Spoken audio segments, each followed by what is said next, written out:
Hi everybody, welcome to another Spectrum Economics video. Today I'm going to be keeping with macroeconomics and macroeconomic concepts, and what I'm going to be looking at today is unemployment. So this is something I think almost everybody is familiar with, but I'm just going to go into a little bit of detail in terms of what it really is, what are the causes, and possibly how significant that it might be. Okay, so what are the different types of unemployment that we have? So you could have, for example, what we call frictional unemployment. That is the unemployment where someone leaves one job and they move to another job. So that's a sort of a temporary unemployment. Generally not a problem. This is something that you would expect. Well, you expect it in every single country. And it's something that generally doesn't last for too long.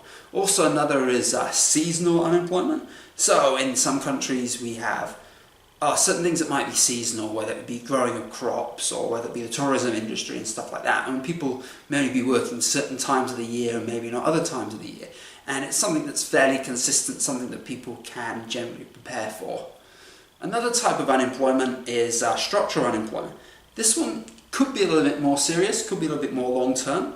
That is a situation where people can't get jobs because they don't have the right skill sets anymore. That could be because of an improvement in technology. It could be because the demand for certain goods and commodities and stuff and services are no longer desired. So the skills that may be very specialized in that particular area, you can't use it in other areas. So it forces people to retrain and reskill themselves.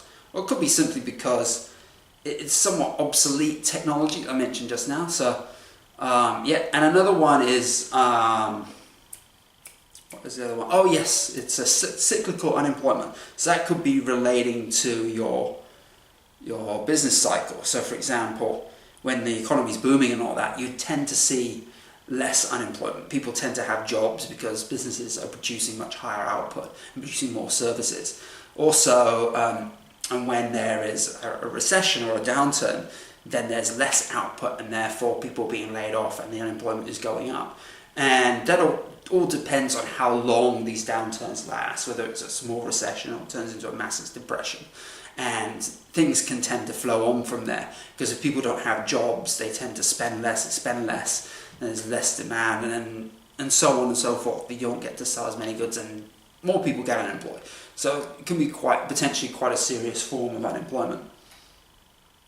So what happens when you're unemployed? Well, what are the problems with that? Well, the first immediate problem is if you don't have a job, is you've got a loss of income. Simply put, you don't have as much money because you don't have a job, you're not bringing in money. And generally the way society is structured these days, people generally kind of need their money, especially you're talking about, tends to be a lot of consumerism. People are buying and buying and buying, and then that creates quite a disruption to your lifestyle. If you're getting your money and you're not saving an awful lot, you tend to be, if you're going from paycheck to paycheck, a loss of income can hurt quite badly. So personally, yeah, you can't, it alters your lifestyle if you're dependent on your income from the job you had before. Also, there's a tendency as a loss of happiness as well. So we talk about loss of income, obviously you don't feel happy about that, but there's also the side of it where there's a lack of fulfillment in the sense that you don't have a job, and a lot of people put a lot of meaning and purpose into their jobs. And if you don't have that, then it can be a little bit of a status thing, possibly, in terms of how you relate to other people. It can be a possible source of embarrassment as well. And there's a lot of surveys that indicate as well happiness is actually related to actually having a job, which is interesting in itself, considering all the people that don't actually enjoy the work or enjoy the jobs they do. Apparently they'd rather be working than not working.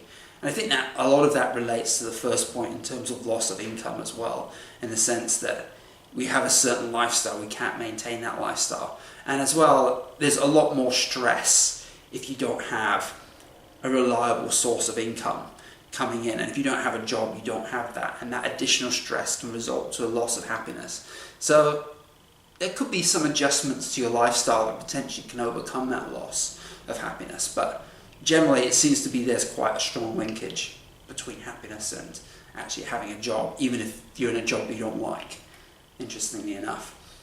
Also as well, unemployment can create a ripple effect in the sense that if there's more and more people become unemployed, then there's less money, people don't spend as much, you will be reluctant to go and buy things or do things that you previously would have done if you had a reliable source of income. So that in turn causes your output to fall, and it causes businesses to struggle, and in a sense they may have to lay off more people, thus increasing unemployment further, and eventually it can potentially spiral into a recession. So you can see there's ripple effects of unemployment depending on what the cause, again, of that unemployment is. So the big question is unemployment a big problem? That's not an easy one to answer. I say potentially it can be, but it all depends on what is the cause of the unemployment. If we're talking about, like we mentioned before, the frictional unemployment, people moving between jobs, you can see that as something potentially can be coming to an end. If it's more of a structural thing, it could be more serious. What I'm going to look at here is in terms of stability of the economy itself. Like, the economy could become more unstable if we're talking about jobs that are leaving the country and they're going elsewhere, simply because there's a cheaper labour force, or the labour in another country, the workers are willing to work more hours, and therefore operations overseas are becoming cheaper and cheaper, and potentially X has an unstabilising effect because simply there's not the jobs in your home country anymore, even though there's the demand for the goods still. So as you can see, those sort of problems can be very destabilising, and a key part of that is the transnational companies tend to just go where the cheapest sources of labour are, and it tends to be exploitation of other countries. So it's a situation where your country suffers because you're losing the jobs. The other countries suffer as well because of their labour forces becoming exploited. So it's a bit of a lose-lose scenario in that side of it. Well, for the people in our country and people in other people's countries. But I guess you have a win scenario for the multinational companies, because they're able to bring their prices down and still be earning massive profits simply because they're paying their labour hardly any money whatsoever. So they generally are the big winners out of that, and especially if they go into particular tax havens and stuff like that, and they're not paying as much tax as they meant to, and further profits are being pumped back into these companies. Another one I want to look at, some will argue that it's bad, and in a lot of ways it can be, because it can create structural unemployment, but at the same time, if you can adapt to improving technology, you can actually work less hours, in the sense that if, for example, you can do in 2 hours what you could previously do in 10 hours, effectively you could be working 2 instead of 10 hours. So you could be you were previously working, let's say, a 40-hour week, maybe you can work a 10-hour week. In an ideal world, that would be great if you could actually reduce the amount of time worked and you'd actually have more free time for yourself. In reality, that doesn't seem to be the case. Normally, improvements in technology and improvements in efficiency are again absorbed by the big companies or absorbed by the government, in terms of they're actually reaping the rewards. So you'd still be working 10 hours a day, let's say, for example, and maybe you're producing 10 times the output. And in effect, that's bringing in money for the big corporations, and it's not bringing in much more for you. You still get more or less the same pay. So you're not getting paid back for that increase. But like I said, that's potentially where unemployment could be an indication that we're becoming far more efficient, so therefore we don't need to work as many hours. And if that was able to be translated into working less time, and in a sense that would be a very good thing. Unfortunately, the big companies tend to manipulate it, so they're the ones that reap the rewards. So unfortunately we can't quite get that improvement potentially from an indication from unemployment of improved efficiency. We can't get those improvements in terms, I guess, of a better work-life balance. And that takes me back to, I think it was the Great Depression. It didn't end up getting passed through Congress, but Herbert Hoover, who was the president at that time, was actually pushing for reduced work hours. And the purpose behind that was there were so many people out of work. Like I said, it's about 20% unemployment. So he was proposing from getting, I think, the work hours down for about 40 plus hours down to 30 hours. So in the sense that people will be working less.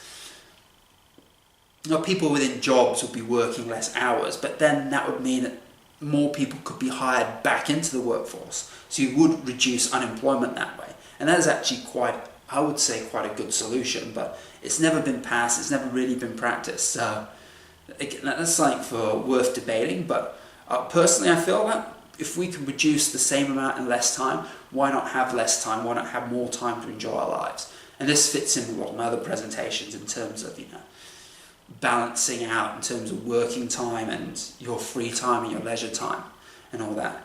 But unfortunately, as long as governments have control over required working hours, it's going to be the 40-hour week, I think, which is in practice in a number of countries. Some maybe have 35-hour weeks. Then that is not likely to happen, and improvements in efficiency is kind of always going to get absorbed by the big companies if we're always looking at that standard fixed 30, 40-hour weeks, whatever, working weeks, rather than thinking of, okay, how can we actually spend less time at work so we can actually have a better life balance, so that we don't have to work as long, don't have to have as much stress, and we can actually enjoy some of the outputs from an improved efficiency. And again, that, like I mentioned, takes us back to our transnational companies, and in a sense that if we did work less and we actually earned more money, they would move more work to other countries where people are willing to work 14-hour days, that are willing to work below our standard minimum wages. Because if we work 30-hour weeks and we're still getting the same pay as if it was a 40-hour week, in effect we are becoming more expensive per hour. And the multinational companies, which are more or less dominating many industries, as I mentioned in one of my videos, generally are going to go with the cheaper option. So unfortunately, it's a very hard one to get out of. So that takes me to the end of this video regarding unemployment. I've taken a little bit of a different take on it from maybe what you get from textbooks and stuff, but I think it's still quite relevant in terms of the nature of unemployment and the seriousness depending on what type of unemployment and how we approach it. But the next video is going to be looking at inflation and also the relationship between inflation and unemployment and what problems we may have there with that. So if you like this video, give it the old thumbs up, or click the like button, shall I say. And if you want to see more videos related to macroeconomics, there won't be that many more, but I'll have other videos, probably mostly around macroeconomic theories. I'll be looking at game theory, we're looking at cost-benefit analysis, and also the stuff I'm doing with vegan economics, as I'll be releasing more videos as I actually do more chapters for the book that I'm working on. So remember to hit the subscribe button if you're interested in that sort of thing. And I'd like to thank you for watching my video today, and hopefully I'll see more of you. Thank you very much.